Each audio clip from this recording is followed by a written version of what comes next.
Algumas pessoas acham que esse AI é uma prova clara de que a Terra é plana. E tem também aqueles que acreditam que esse AI é a prova que a Terra é, na verdade, uma esfera. Então, essas duas interpretações não podem existir ao mesmo tempo. Então, o que está realmente acontecendo aqui? Bom, essa é de fato a prova mais importante para quem acredita que o Alcorão disse que a Terra é plana. Mas será que isso realmente prova isso? Bom, se você é um dos que interpretam o Alcorão sem conhecimento e apenas seguem o que acham que entendem, então, sim.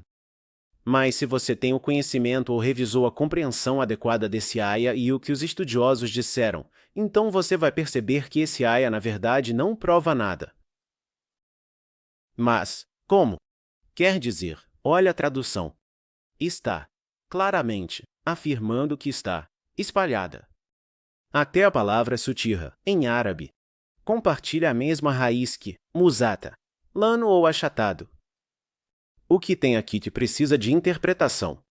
Bom, simplesmente porque a palavra ao árabe, aqui, é interpretada como a superfície da Terra e não como o planeta Terra. E assim, o significado do AY é que a superfície da Terra está de fato achatada. Para que a gente consiga fazer estradas, construir casas e basicamente viver nossas vidas. Mas então, por que eu deveria concordar com o significado de que é Terra ou superfície em vez de planeta? E essas perguntas são respondidas pelos estudiosos de Tafsir.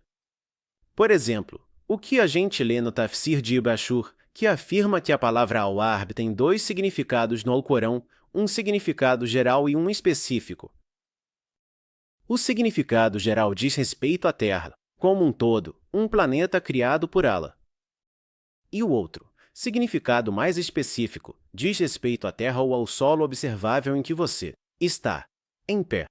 Em outras palavras, a superfície da Terra. Mas então, como sabemos qual que está sendo usado especificamente nesse aia? Bom, a gente pode simplesmente olhar o contexto. Voltando algumas ayah, você vai notar que ela começa a mencionar sua criação através da pergunta retórica. Eles não olham. Então o aia está apelando para o sentido da visão e o que pode ser observado com nossos próprios olhos. Então Allah nos dá coisas que Ele quer que a gente olhe, coisas que podemos ver com nossos olhos. Camelô, o céu, montanha. E então o planeta Terra. Bom, claro que não.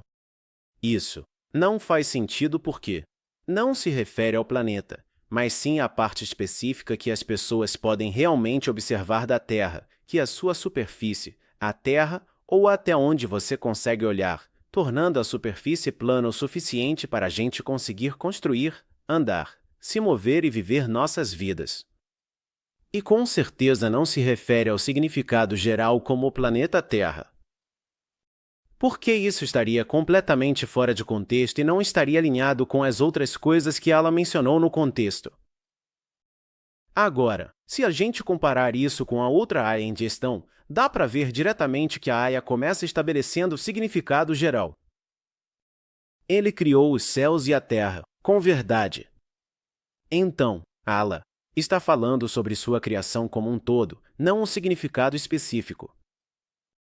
Então, a gente vê uma expressão usada nesse contexto, que originalmente vem da palavra, que significa bola. Então, embora envolve não tem exatamente o mesmo significado que o árabe, ainda assim tem um significado próximo. E como os estudiosos do Tafsir explicaram essa palavra, eles disseram que a palavra significa envolver, no sentido de enrolar algo como um turbante, e já que o dia e a noite são o que está sendo envolvido, isso necessariamente significa que a Terra é redonda ou esférica. Esse não é apenas envolver, mas também envolver em uma forma de bola.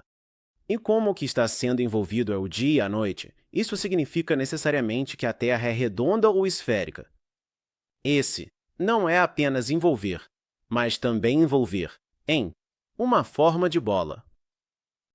Tem até uma parte interessante que encontramos na própria língua árabe, que é o fato de que os árabes se referem aos corpos celestes usando a palavra al-aflak, que é o plural de falak.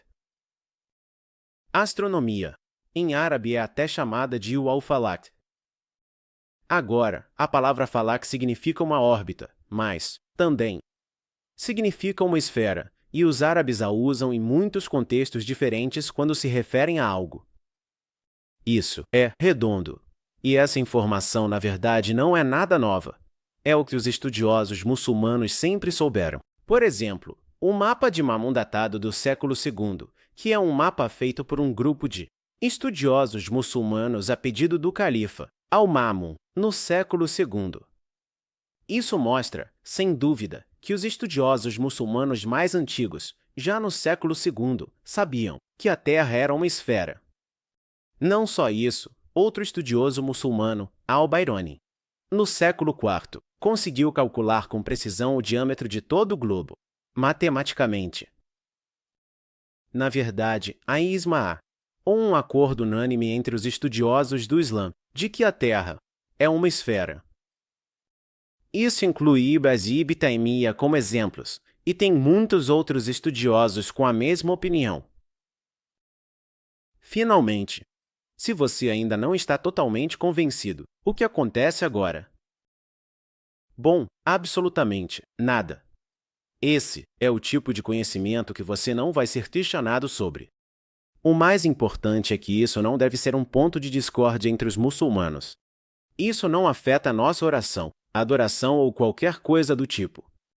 Era só importante ressaltar que interpretar o Alcorão, sem conhecimento, levaria a mal-entendido e, em alguns casos, a desvio. Obrigado por assistir. Se você quer começar a aprender o Tajwid, então comece com essa playlist. E também, não esqueça de conferir meu último livro sobre Tajwid e baixar o aplicativo Companion. Obrigado por assistir e até a próxima!